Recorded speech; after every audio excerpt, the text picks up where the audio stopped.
सुप्रभातम। विषय संस्कृतम, कक्षा सप्तम, पाठ द्वितीय, प्रकरण अभ्यास एवं परमो गुरु।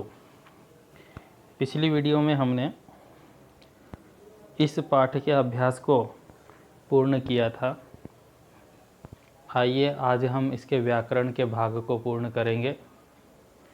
आज हम उपसर्ग और अव्ययपद इस वीडियो के माध्यम से पढ़ेंगे। आइए आरंभ करें। अव्ययपद क्या होते हैं, यह आपने कक्षा 6 में भी थोड़ा सा पढ़ा था। अव्ययपद उन्हें कहा जाता है जिनमें पुरुष, वचन और लिंग में किसी प्रकार का कोई परिवर्तन नहीं होता है, वह एक जैसा ही प्रयोग में होता है। जिनमें से कुछ शब्द यहाँ पर दिए हुए हैं, इनको ध्यानपूर्वक पढ़ना है, याद करना है, समझना है, ताकि इनका प्रयोग हम कर सकें। तो यहाँ लिखा हुआ है, अस्मिन् पाठे आगतान निम्नलिखितान शब्दान पठन्तु पश्यन्तु च। इस पाठ में आए हुए निम्नलिखित शब्दों को देखो और पढ़ो। उदाहरणानुसारम रिक्त स्थानेषु लिखन्तु, और उदाहरण के अनुसार रिक्त स्थान को भरो। एतेषाम् अर्थापि दत्ता, इसके अर्थ भी दिए गए हैं। तो इन सब के अर्थ को जानना इसीलिए आवश्यक है क्योंकि यह किसी विभक्ति के अनुसार में या वचन के अनुसार में इसका प्रयोग नहीं होगा, इसका प्रयोग केवल अर्थ के अनुसार में होगा। इसीलिए अर्थ को याद करना आवश्यक है। तो पहला उदाहरण है अतीव। तो रिक्त स्थान में भी अतीव ही लिखा हुआ है। दूसरा उदाहरण है न, तो इसके रिक्त स्थान में भी न लिखा हुआ है। अर्थात कि हमें जो जो शब्द यहाँ दिए गए हैं उनका उच्चारण करना है एवं लिखना है। तीसरा है परंतु, तो हम भी यहाँ पर लिखेंगे परंतु। अगला है एकदा। एकदा को हम लिखेंगे एकदा, एक बार। अतीव मतलब बहुत ज़्यादा, न मतलब नहीं, परंतु माने किंतु परंतु वाला, और एकदा एक बार। अधः, अधः अर्थात नीचे। यदि, यदि, यदि मतलब किसी भी वाक्य को बोलने के लिए बोलते हैं तो कुछ अपना सुझाव देना हो, यदि हम ऐसा करें तो ऐसा हो जाए, तो वो वाला यदि है ये। उसके बाद है भूयो भूयः, बार बार। तदा, तब। पुनः पुनः, बार बार है इसका अर्थ भी। अपि, अपि का मतलब होता है भी। शनै शनै, धीरे धीरे। अधुना, अब। अपितु, अपितु और परंतु ये एक जैसे ही हैं, इसका प्रयोग हम एक जैसा ही कर सकते हैं। एव, एव मतलब ही। इस प्रकार से हमारे यह रिक्त स्थान पूर्ण होते हैं और इन शब्दों को अच्छे से याद करें, इनके अर्थ को भी अच्छे से याद करना है। आगे लिखा हुआ है वही अव्ययपद का, अव्ययपद की परिभाषा दी गई है यहाँ पर कि एतानि पदानि, ये सभी पद अव्ययपदानि कथ्यन्ते, इनको अव्ययपद कहा जाता है। एतेषां भिन्न भिन्नम रूपाणि न भवन्ति, इनके भिन्न भिन्न रूप नहीं होते हैं। जैसे राम शब्द रूप है रामः, रामौ, रामः चलता है, या पठ धातु है पठति, पठता, पठन्ति, इस प्रकार से इसका रूप चलता है। तो वही कहा गया यहाँ पर कि एतेषाम, इनके भिन्न भिन्न रूपाणि न भवन्ति, इनके अलग अलग रूप नहीं होते हैं। ये जैसा लिखा गया है यहाँ पर एज इट इज ऐसा ही रहेगा। एतानि विभिन्न विभक्तिषु वचनेषु लिंगेषु पुरुषेषु कालेषु च सर्वदा समानानि एव भवन्ति, इनके रूप सभी विभक्तियों में, वचनों में, पुरुष में, काल में सब एक समान ही रहता है। एतादृशानि अनेकानि पदानि सन्ति, ऐसे अनेक पद होते हैं। कानिचित अत्र लिखितानि, कुछ यहाँ लिखे गए हैं। पठन्तु लिखन्तु च, पढ़ो और लिखो। जैसा हमने पिछला अभ्यास किया था पिछले, वैसा ही ये करेंगे। अत्र, तो यहाँ पर अत्र माने यहाँ। तत्र, तत्र माने वहाँ। यत्र, यत्र माने जहाँ। कुत्र, कुत्र माने कहाँ। यदा, जब। तदा, तब। कदा, कब, किमर्थम किस लिए, च और, कथम कैसे, अद्य आज, स्व कल, ह्य पिछला कल। इस प्रकार से हमारा यह अभ्यास पूर्ण होता है। इसे भी अच्छे से याद करना है, लिखना है, क्योंकि आगे कंटिन्यू सभी अभ्यासों में, आने वाले पाठों में इसका प्रयोग हुआ करेगा। आगे है एतानि वाक्यानि रचयन्तु वदन्तु च। इन वाक्यों का रचना करना है। तो पहला उदाहरण दिया हुआ है, ताः अपि पठन्ति, वे भी पढ़ते हैं। तो कहाँ से लिया गया है? ता शब्द, ता यहाँ से, ता के बाद में अपि के साथ में पठन्ति। किसी भी वाक्य की रचना करते हुए हमें पुरुष का ध्यान रखना पड़ता है। पुरुष अर्थात person, first person, second person, third person. पठ धातु में भी होता है ये। प्रथम पुरुष, मध्यम पुरुष, उत्तम पुरुष धातु के साथ प्रयोग होता है। और कर्ता के साथ भी सह, तौ, ते, त्वम, युवाम, यूयम, अहम, आवाम, वयम, यहाँ पर इस तालिका में भी दिया गया है। तो पहला उदाहरण है ताः अपि पठन्ति, यह है प्रथम पुरुष। प्रथम पुरुष का है ये ताः, सा, ते, ता स्त्रीलिंग में ये। उसी प्रकार से दूसरा उदाहरण भी एक दिया हुआ है। इसी में हम दूसरा लिखेंगे ते अपि पठन्ति, क्योंकि ते और ता ये दो कर्ता शब्द हमारे लिए हमें दिया गया है। तो इसीलिए इसके लिए हम यही प्रयोग करेंगे। तो यहाँ पर लिखेंगे ते अपि पठन्ति। दूसरा है त्वम। त्वम हम सेकेंड पर्सन के लिए यूज करते हैं, अर्थात मध्यम पुरुष। तो इसके लिए भी हम ऐसे ही करेंगे, त्वम कदा पठसि। तो यह है मध्यम पुरुष। तो यह लिखेंगे त्वम कदा पठसि, तुम कब पढ़ते हो। उसके बाद है अहम, मैं, अर्थात उत्तम पुरुष और इंग्लिश में थर्ड पर्सन। तो अहम कुत्र पठामि, मध्यम पुरुष का, उत्तम पुरुष का प्रयोग है ये। तो यहाँ पर आएगा अहम कुत्र पठामि। अगले में दो सेंटेंस बनेंगे, सह का और सा का। सह पुल्लिंग है और सा स्त्रीलिंग के लिए यूज हुआ है। तो स कथम पठति, ठीक है, ये भी प्रथम पुरुष है, क्योंकि सह, तौ, ते अर्थात ही, शी, इट नेम प्रथम पुरुष फर्स्ट पर्सन होता है। तो यहाँ पर हम लिखेंगे सह कथम पठति। और दूसरा वाक्य इसी का बनेगा सा कथम पठति। तीसरा है यूयम, त्वम, युवाम, यूयम मध्यम पुरुष सेकेंड पर्सन। तो यूयम किमर्थम पठथ, तुम क्यों, किस लिए पढ़ते हो। इस प्रकार से यह सेंटेंस बनेगा। आगे है मंजूषातः उचितानि अव्ययपदानि चित्वा रिक्त स्थानानि पूरयन्तु। मंजूषा से, मंजूषा कोष्टक को कहते हैं, ये है मंजूषा। उचित अव्ययपदानि, उचित अव्ययपद चुन करके रिक्त स्थान की पूर्ति करिए। उचित अव्ययपद हम तभी चुन पाएंगे जब हमें उसके अर्थ का पता होगा। इसीलिए मैंने आपको पहले ही कहा था कि आपको अव्ययपद का अर्थ अच्छे से समझना है एवं याद करना है। आइए आरंभ करें। नंबर 1, ते जंतुशालाम अगच्छन्, वे चिड़ियाघर गए। तो भूतकाल में बात हो रही है, तो एकदा शब्द का यहाँ पर प्रयोग होगा। एकदा, एक बार, वे जंतुशाला गए। तो एकदा ते जंतुशालाम अगच्छन्। आगे है कच्छपः चलति, कछुआ चलता है। तो कछुआ धीरे धीरे चलता है। तो शनै शनै शब्द का प्रयोग यहाँ पर होगा। कच्छपः शनै शनै चलति। आगे लोके सत्यम एव जयते, लोक में, संसार में सत्य की विजय होती है, सत्य की ही विजय होती है। तो एव शब्द का प्रयोग होगा यहाँ पर। लोके सत्यम एव जयते। बालः पठनस्य अभ्यासम अकरोत्, बालक ने पढ़ने का अभ्यास किया। तो यहाँ पर सेंटेंस बनेगा बालः, बालक ने बार बार पढ़ने का अभ्यास किया। तो बालः पुनः पुनः पठनस्य अभ्यासम अकरोत्। मम परीक्षा भविष्यति, मेरी परीक्षा होगी। तो कल मेरी परीक्षा होगी, तो इसके लिए शब्द है स्व। स्व मम परीक्षा भविष्यति। आगे है वर्षा भवति मयूरः नृत्यति।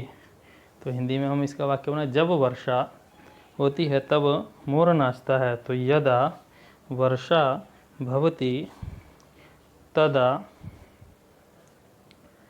मयूरः नृत्यति। रामेण सह सीता वनम अगच्छत। राम के साथ सीता वन में गई। तो राम के साथ सीता भी वन में गई। तो भी के लिए अपि शब्द है, तो अपि यहाँ पर हम लिखेंगे। यूयम पाठम स्मरत। तुम पाठ का स्मरण करो, याद करो। तो अत्र यूयम पाठम स्मरत।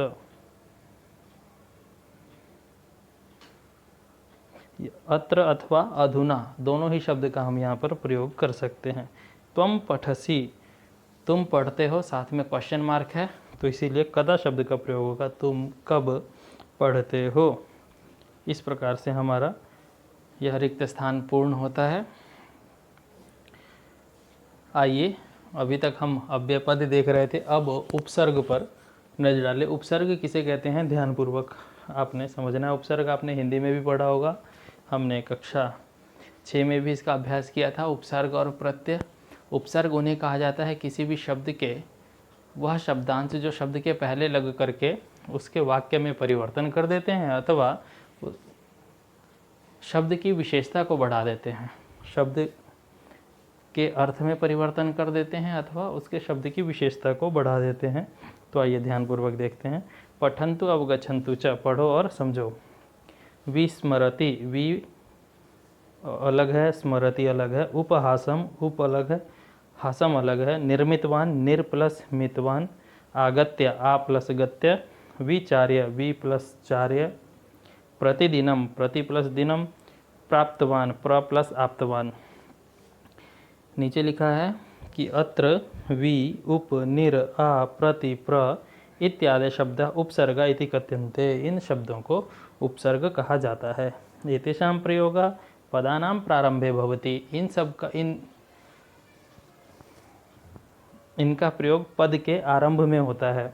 उपसर्गाणां प्रयोगेण, उपसर्ग के प्रयोग से शब्दानां प्रायः, शब्दों का प्रायः अर्थ परिवर्तनम भवति, अर्थ परिवर्तन हो जाता है। अन्य अपि उपसर्ग, इनके अलावा भी और उपसर्ग हैं। जो ऊपर ये 4-5 दिए गए हैं उनके अलावा भी हैं, वो नीचे दिए गए हैं। क्या, प्र, परा, अप, सम, अनु, अव, निस, निर, अधि, अपि, सु, अभि, अति, परि, उत। संस्कृत में 22 उपसर्ग होते हैं और ये 22 उपसर्ग यहाँ पर दिए गए हैं। आइए आगे देखते हैं। अब वाक्य बना करके कुछ दिए हुए हैं, इनको हम ध्यान से देखते हैं। सह कार्यम करोति, वह कार्य करता है। वानरः अनुकरोति, वानर नकल करता है ना। अनुकरोति मतलब करता है, जो काम कर रहा है उसका अनुकरोति, वैसा ही बंदर भी कर रहा है। इसलिए सज्जनः प्राणिनः उपकरोति, और सज्जन प्राणियों का उपकार करते हैं। दूसरा उदाहरण है सह गृहम गच्छति, वह घर जाता है। गम धातु, गच्छति शब्द। अब इसमें नीचे 2 उपसर्ग यूज होंगे, ध्यान दीजिए। लता गृहात आगच्छति, आ उपसर्ग लगने से अर्थ में परिवर्तन हो गया। गच्छति मतलब जाना, आगच्छति माने आना। तो लता गृहात, लता घर से आती है। आगे है सह मातरम अनुगच्छति, वह माता का पीछा करता है। तो अनु उपसर्ग लगने से गच्छति में पीछा करना अर्थ बन गया। ऐसी तीसरा उदाहरण है सतसंगति उन्नतिम दिशति, सतसंगति उन्नति देती है। सह गुरुन उपदिशति, गुरु शिष्यान उपदिशति, गुरु शिष्यों को उपदेश करता है। दिशति शब्द के साथ में उप उपसर्ग लग जाने से उपदिशति उपदेश करना अर्थ बन जाता है।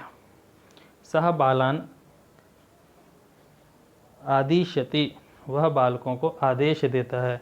दिशति शब्द के आ उपसर्ग लग जाने से आदेश देना शब्द बन जाएगा, अर्थ में परिवर्तन आ जाता है। तो ऐसे ही आगे उदाहरण है सतसंगति धिया जाड्यम हरति, सतसंगति बुद्धि से मूर्खता को दूर कर देती है। हरति दूर करना, हर लेना, चुरा लेना शब्द का अर्थ है। देखिए अब उपसर्ग लग जाने से इसके अर्थ में परिवर्तन आता है या नहीं देखते हैं। नृपः उद्याने विहरति, राजा बगीचे में भ्रमण कर रहा है या करता है। विहरति भ्रमण करना, विचरण करना। तो हरति माने चोरी करना था, लेकिन वि उपसर्ग लग जाने से भ्रमण करना अर्थ बन गया। आगे सैनिका चौरम प्रहरति, प्रहार करते हैं। हरति चोरी करना था, प्र उपसर्ग लग जाने से प्रहार करना अर्थ बन गया। सैनिक चोर पर प्रहार करते हैं। इस प्रकार से उपसर्ग लग जाने से अर्थ में परिवर्तन हो रहा है, ऐसा यहाँ पर हम देख रहे हैं। चलिए आगे अब अभ्यास के माध्यम से इसे पूर्ण करें। अधोलिखित वाक्येषु उपसर्गयुक्तानि रेखांकितानि कुर्वन्तु, उपसर्गान् च पृथक् कृत्वा लिखन्तु। नीचे लिखे गए वाक्यों को, उपसर्गों को रेखांकित करना है, अंडरलाइन करना है एवं उसको अलग करके लिखना है। तो पहला है खगा आकाशे विचरन्ति। खग पक्षियाँ आकाश में विचरण करते हैं। तो यहाँ पर उत्पतंती दोनों शब्द दिए हुए हैं और दोनों में ही उपसर्ग है। तो ये विचरन्ति और उत्पतंती को अंडरलाइन करेंगे और नीचे लिखेंगे। खगः आकाशे विचरन्ति, वि प्लस चरन्ति और अगला है उत प्लस पतन्ति। नंबर 2, वानरः वृक्षम आरोहति। वानर वृक्ष पर आरोहण मतलब चढ़ते हैं। तो आरोहति को अंडरलाइन करेंगे। वानरः वृक्षम आरोहति, आ प्लस रोहति। आगे है सह नद्या जलम आनयति, सा वह नदी से जल लाती है। तो सह नद आनयति को अंडरलाइन करेंगे, आ प्लस नयति। तो वाक्य बनेगा सह नद्यः जलम आ प्लस नयति। चौथा है सह सर्वम अवगच्छति, वह सब कुछ जानता है। सह वह अव प्लस गच्छति, अवगच्छति को अंडरलाइन करेंगे। आगे है सज्जनः सदैव प्रसन्नताम अनुभवति, सज्जन हमेशा प्रसन्नता अनुभव करते हैं। तो अनु प्लस भवति, यह इसमें अनु उपसर्ग है, इसको अंडरलाइन करेंगे तो वाक्य बनेगा सज्जनः सदैव प्रसन्नताम अनु प्लस भवति। गंगा हिमालयात निस्सरति, गंगा हिमालय से निकलती है। तो निस प्लस सरति, इसको अंडरलाइन करेंगे और लिखेंगे गंगा हिमालयात निस प्लस सरति, निस्सरति। इस प्रकार से हमारा यह अभ्यास पूर्ण होता है। आइए आगे देखते हैं। आगे भी उसी प्रकार से है, उसमें अलग करना था, इसमें हमें जोड़ करके लिखना है। पहला है बालः यत् पठति तत् विस्मरति, वि प्लस स्मरति का बनेगा विस्मरति। तो बालः यत् पठति तत् विस्मरति, बालक जो कुछ भी पढ़ता है वह भूल जाता था। प्राचार्य छात्रान उपदिशति, प्राचार्य अध्यापक छात्र को उपदेश देते हैं। तो उप प्लस दिशति का बनेगा उपदिशति। बालः। आगे है मातरम दृष्ट्वा शिशु प्रसीदति, माता को देख करके शिशु प्रसन्न होता है। तो प्र प्लस सीदति प्रसीदति। आगे सह पर्वतात अवरोहति, वह पर्वत का अवरोहण करता है, चढ़ता है। तो अव प्लस रोहति का बनेगा अवरोहति। आगे है छात्राः क्रीडा क्षेत्रात् आगच्छन्ति, आ प्लस गच्छन्ति, आते हैं। कहाँ से आ रहे हैं? क्रीडा क्षेत्र से, खेल के मैदान से। तो आगच्छति शब्द बनेगा इसके लिए। निर्दिशति, यहाँ पर अक्सर बच्चे गलतियाँ करते हैं, निर को निर ही लिख देते हैं, जबकि र आधा हो जाने से र ऊपर चला जाएगा, रेफ बन जाएगा। इसीलिए इसके लिए शब्द बनेगा नृपः सेवकान निर्दिशति, राजा सेवक को निर्देश देता है। इस प्रकार से यह शब्द बनेगा निर्दिशति। तो ये ध्यान रखना है। हमारा यह अभ्यास पूर्ण होता है। ध्यानपूर्वक इन्हें करें, समझें। धन्यवाद। आपका दिन शुभ हो।